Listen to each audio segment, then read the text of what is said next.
Bienvenue derrière l'alarme, votre nouveau rendez-vous sécurité proposé par les équipes d'Access Protection. Vous le savez, l'univers de la sécurité évolue et se réinvente en permanence.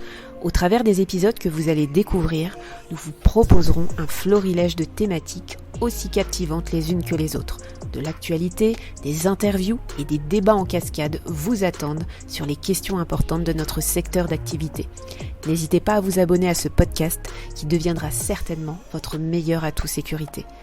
Attachez vos ceintures. Dans ce premier épisode, nous vous embarquons dans la jeunesse d'Access Protection. Vous allez découvrir le parcours passionnant et inspirant de Salah Abba, gérant et fondateur de l'entreprise depuis plus de 22 ans maintenant. Il y a quelques semaines, nous vous proposions de découvrir la première partie du parcours de Salah Abba. Retrouvez maintenant la suite dans ce nouvel épisode. Je vois le bon côté des mauvaises choses. C'est ce qui te permet d'avancer. Et justement, par rapport à cette expérience-là, donc c'est bien, tu entres un peu en bas de l'échelle dans l'entreprise qui t'a embauché et tu vas gravir les échelons. Donc, pas de formation en la matière, uniquement ta volonté de réussir et d'apprendre. C'est ça qui est frappant aussi. C'est plus fort que tout. En fait, pour moi, c'est l'école de la vie. L'école de la vie, c'est la volonté, c'est l'envie de réussir, autre. Regarde, quand on a commencé à travailler ensemble, tu as été dans un domaine que tu ne maîtrisais pas du tout. Oui, exactement. Mais tu as été dans un domaine qui t'a permis de t'épanouir, qui est aujourd'hui ce qui fait ta réussite. Tout le monde me parle de toi aussi au niveau marketing, tout le monde me parle de toi aussi au niveau communication, donc c'est ça qui est beau. C'est aujourd'hui, je suis un peu plus vieux, donc voilà. Mais mon intérêt, c'est de donner cette volonté aux gens. Cette passion qui les anime, c'est de les faire grandir.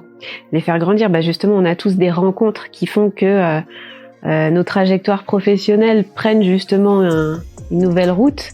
C'est vrai que tu as été une rencontre déterminante dans ma vie professionnelle. Je pense que toi aussi, tu en as eu dans ta vie professionnelle à toi. Ouais, alors c'est vrai que ça n'a pas forcément toujours été facile. Le parcours, tu sais, il est à l'échelle de la vie, parce que il y a toujours des gens qui sont jaloux, il y a toujours des gens qui sont là pour te mettre des bâtons sur les roues, mais c'est vrai que j'ai jamais baissé les bras. Quand j'y repense aujourd'hui, je suis pas quelqu'un qui baisse les bras, quoi.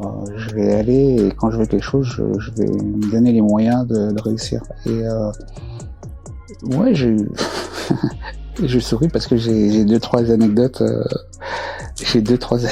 en tête, mais ça me fait trop sourire. Vas-y, c'est l'occasion peut-être de nous les partager. Oui, je me souviens parce que c'est vrai que j'ai essayé de progresser. Je n'étais pas payé très cher, mais c'est pas grave. Comme je te disais, pour moi j'étais à l'école, mais mon responsable d'agence me mettait des bâtons dans les roues. D'accord. J'avais le directeur d'agence qui était derrière moi, donc ouais, ça va, donc il fallait que moi j'ai vu le bon côté parce que ça m'a appris à être irréprochable, ça m'a appris à être bien préparé, anticipé, enfin bref, donc je me souviens, j'avais un casier avec tous les tiroirs, donc t'as fait ça? Ouais, tiens, accusé réception de fax, ok. Et donc c'est comme ça qu'on apprenait. Et le directeur technique, en fait, un jour on était dans une réunion, il y avait le comité de direction, etc. et tout. J'ai commencé à dire aux gens, je dis, vous avez un problème avec moi? Lui il dit non. Ben non, ça va, tu fais bien ton travail et tout. Vous êtes sûr, monsieur? Bon, je vais pas dire son nom. Je voudrais pas qu'il se reconnaisse. Il y a prescription. Vous êtes sûr et tout? Il me dit oui, y a pas de problème. Alors pourquoi vous faites ça? Pourquoi vous m'avez fait ça? Pourquoi vous avez fait ça avec ça? Et là, il était tout rouge. Il s'attendait pas à ce qu'un petit bonhomme comme moi vienne au comité de direction, si tu veux, pour. Et il m'a dit mais pas du tout. Je dis non. Et l'autre il regarde. Le PDG, il dit mais c'est vrai? Il dit, pourquoi tu fais ça toi? Et pourquoi tu... D'accord. Et donc tu vois, la personne a compris elle aussi une leçon et depuis elle m'a lâché. Donc après j'étais tranquille et mais moi j'étais ferme et j'ai compris très tôt que en fait rien ne pouvait m'arrêter si je défendais les valeurs de l'entreprise. Et c'est ce qui m'a toujours animé dans cette société-là.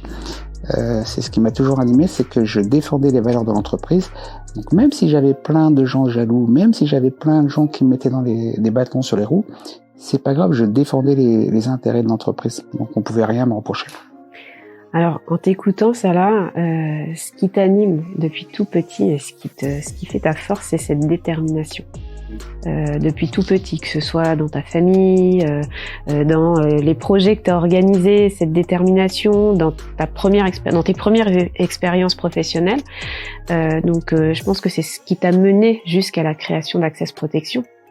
Alors, bon, déjà, oui, déterminé, j'ai envie de faire les choses ou autres. Aujourd'hui, je suis pas tout seul, donc aujourd'hui, ce succès, je le dois aussi à vous. Enfin, je veux dire, alors j'étais quelqu'un de très discret quand t'es arrivé. Maintenant, à cause de toi. À cause de moi. Non, allez, grâce à toi. Ouais. Je l'ai pas cherché, mais bon, il a fallu que je me mette en avant, il a fallu que je vous mette en avant aussi. Donc, c'est sûr qu'on parle plus de l'entreprise. Donc, mais oui, cette détermination, je l'ai. Maintenant, j'ai un peu mûri. Je ne vais pas forcer les choses. C'est soit les choses se font, soit elles se font pas, etc. Avant, j'allais jusqu'à temps que ça se termine. Même à l'usure, comme disait Amel Bent, je crois encore et encore. Voilà. Ouais.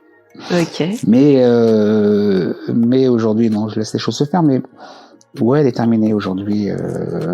Donc on le disait, Access Protection a fêté ses 20 ans. L'année dernière, on va vers nos 21 ans. Donc beaucoup de succès pour Access Protection. Donc c'est une entreprise qui se porte très bien. On l'a dit, on l'a vu. Bien sûr que c'est une fierté quand je vois qu'on a privatisé le Parc des Princes pour les 18 ans et que tu organisais avec moi cette belle soirée où les clients m'en parlent encore. C'est beau, quoi. Enfin, je veux dire, qui n'aurait pas rêvé ça, quoi. Ah oui, c'est vrai que c'était un moment mémorable, magnifique, dont on se souvient tous d'ailleurs. C'est à ce moment-là qu'on a rencontré pour la plupart nos clients et que ça a été un vrai plaisir de les entendre aussi, de pouvoir échanger, de les entendre parler d'Access Protection. Alors ces clients-là, souvent, et ce qui revient le plus souvent, c'est d'abord leur niveau de satisfaction et puis aussi la relation qu'ils peuvent aussi avoir avec toi. Est-ce que tu peux nous en parler de cette relation avec les clients Access Protection? Oui, tu as raison, sur cette soirée, en fait, je suis le premier, je suis la première personne que le client va voir, forcément, parce que je suis, depuis 2009, tu le sais, le seul commercial, entre guillemets. Donc, du coup, j'ai voulu montrer aussi, et ça aussi, ça étonne beaucoup de gens, parce que beaucoup de gens ne comprennent pas pourquoi on n'a pas de force commerciale. Mais j'ai voulu montrer que, en fait, on peut avoir des clients, on peut fidéliser les clients sans avoir de force commerciale. Le bouche à oreille, etc., ça existe, et que on n'est pas obligé de faire de la prospection téléphonique là d'un pays quelconque pour essayer de capter un client. Non, c'est de bien faire son travail et de mesurer, de contrôler la sortie, entre guillemets, c'est suffisant pour bien faire son travail. Donc oui, pour moi c'était important aussi cette soirée et j'ai apprécié, on avait même remis des trophées à tous nos clients, mais aussi à nos collaborateurs dont tu faisais partie, parce que en fait vous aviez les clients en ligne mais vous les voyez pas et donc voilà, parce que je considère que c'est une famille en fait, l'entreprise Access Protection basée sur le service, etc., mais ça reste une société familiale, à caractère familial. Les clients, ça reste des amis. Je dîne pas avec eux ou autre, mais c'est comme la famille, quoi. Donc on maintient ce circuit-là. Et pour moi, c'est vrai que cette soirée c'était bien parce que du coup, ça vous a permis de découvrir aussi d'autres choses. Et puis d'entendre les clients parler comme ça, je pense que ça vous a reboosté. Ah vraiment, ça a été très impressionnant, mais cette relation justement. Comment toi tu considères tes clients? Donc on sent que qu'ils sont très très importants, que la relation avec le client est très importante pour toi. Je sais que ici chez Access Protection, le client se sent réellement considéré. Est-ce que tu peux nous parler justement de cette relation si spéciale? Alors c'est sûr que au fur et à mesure, les choses ont toujours évolué. Alors, la relation avec les clients quand tu démarres une entreprise, elle n'est pas la même aujourd'hui avec l'assurance que j'ai, avec tu prends 20 ans d'Access Protection, aujourd'hui, je traite pas un client de la même manière. Tu vois, avant, je pouvais me faire avoir, voilà. Aujourd'hui, je me fais respecter. Aujourd'hui, un client qui n'est pas respectueux, je lui dis, monsieur, nous, vous savez, c'est un mariage, donc quand ça va pas, au revoir. Donc tiens, je te donne le truc. Oui, tu poses les limites. Tu t'en vas. J'ai quelques comme ça, 2 ou 3 exemples qui avaient surpris d'ailleurs les clients eux-mêmes, mais bon, je dis moi, je suis comme ça. Je considère que c'est un mariage, donc si ça va pas, voilà. Il y a suffisamment de gens sur le marché pour trouver chaussures à son pied, j'ai envie de dire. Mais oui, pour moi, en fait, tant qu'il y a du respect, tant qu'il y a, c'est en ça le côté familial, en fait. C'est, tu vois, il y a quelques jours, une semaine, je discutais avec un client. Je me souviens, c'était en 2008-2009, une très grosse entreprise. Je sais pas si on peut les nommer, mais bon, sinon c'est pas grave. Qui était au Parc des Princes. Oui. Lui d'ailleurs, il en avait parlé, mais je l'ai eu il y a une semaine et il me disait oui, tu sais, tu peux m'amener au parc de temps en temps parce que je suis client, parce qu'il avait une loge lui aussi. Et il me dit, j'ai regardé le contrat et tout, on avait re-signé, il a fait plusieurs renouvellements. Il me dit, mais ça là, quand j'y repense, aujourd'hui, je me souviendrai toute ma vie, le jour où tu es venu me voir. J'ai démarré mon entreprise, j'étais dans un Algeco, je t'avais dit j'avais besoin de caméras ou autre, mais j'avais pas les moyens, ça passait pas en financement, etc. et tout. Et il me dit, je me souviendrai toute ma vie, il y a 2 choses qui m'ont marqué. Bon, un, c'est le fait que tu arrives en retard. Ça, ça fait partie de... C'est connu, c'est le personnage. Voilà, ça c'est la légende. Du personnage, mais je préviens, mais voilà, faut bien qu'on ait des défauts, on peut pas avoir que des qualités, et lui, en fait, il avait pas apprécié. Mais après, il a aimé. Et, après, je lui dis, mais pas de problème, on va vous aider, on mettra des caméras d'occasion, etc. Bref. Et il a adoré, on lui a fait une installation, on a équipé son premier entrepôt comme ça, avec 3 fois rien, et aujourd'hui, c'est quelqu'un qui fait plus de 35 millions d'euros de chiffre d'affaires. D'accord.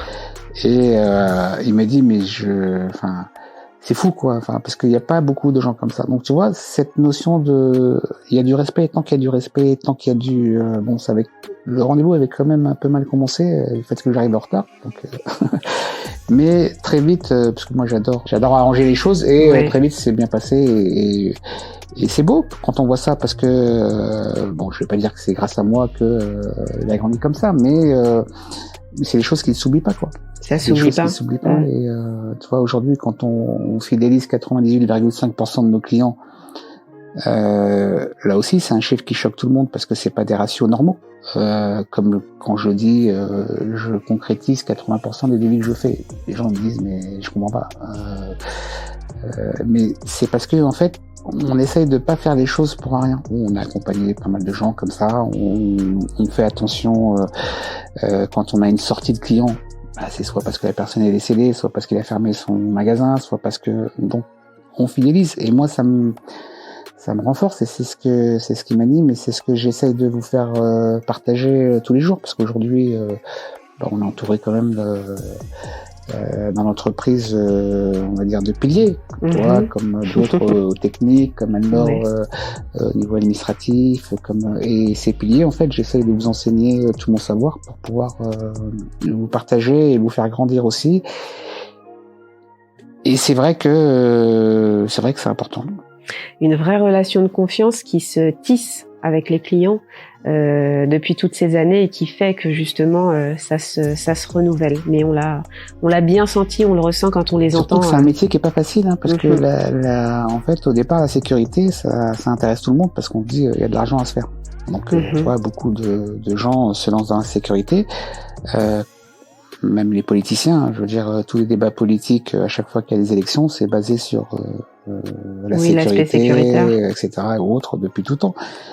Donc, tout le monde a été intéressé ou autre. Le problème, c'est qu'il faut durer. Dans la durée, faut assurer un service. Quand il y a un problème, il faut le régler tout de suite. C'est pas dans 2 jours, c'est pas dans 3 jours, c'est pas dans 4 jours, c'est tout de suite. Et faut tout le temps anticiper. Et ce qui fait la force d'Access Protection, c'est que nous on a su très tôt, mon profil technique m'a aidé beaucoup, certes. On a su très tôt qu'il fallait tout le temps anticiper, travailler avec des produits connectés, travailler avec des produits.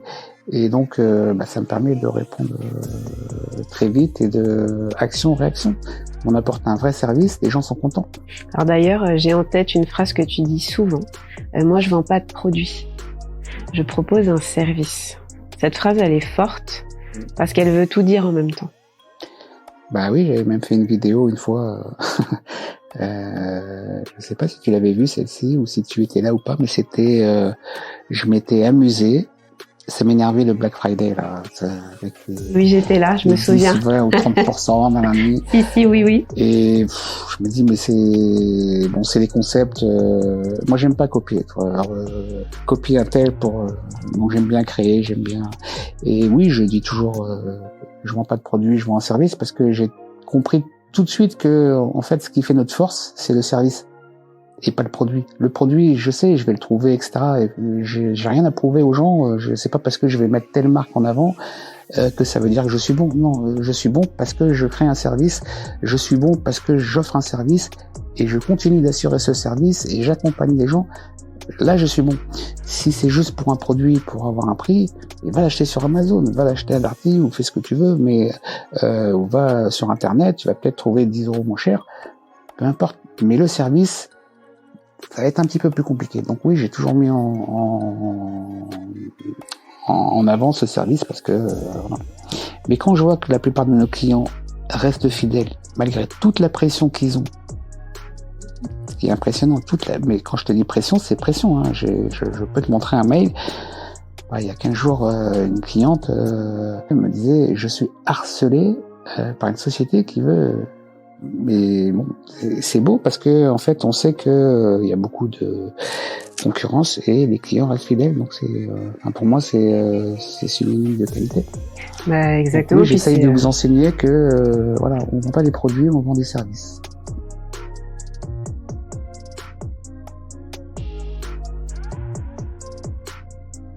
Merci à toutes et à tous pour votre écoute. Vous retrouverez toutes les références et informations importantes en description. Et si cet épisode vous a conquis, partagez-le en nous taguant, nous serions ravis d'avoir vos impressions. À bientôt!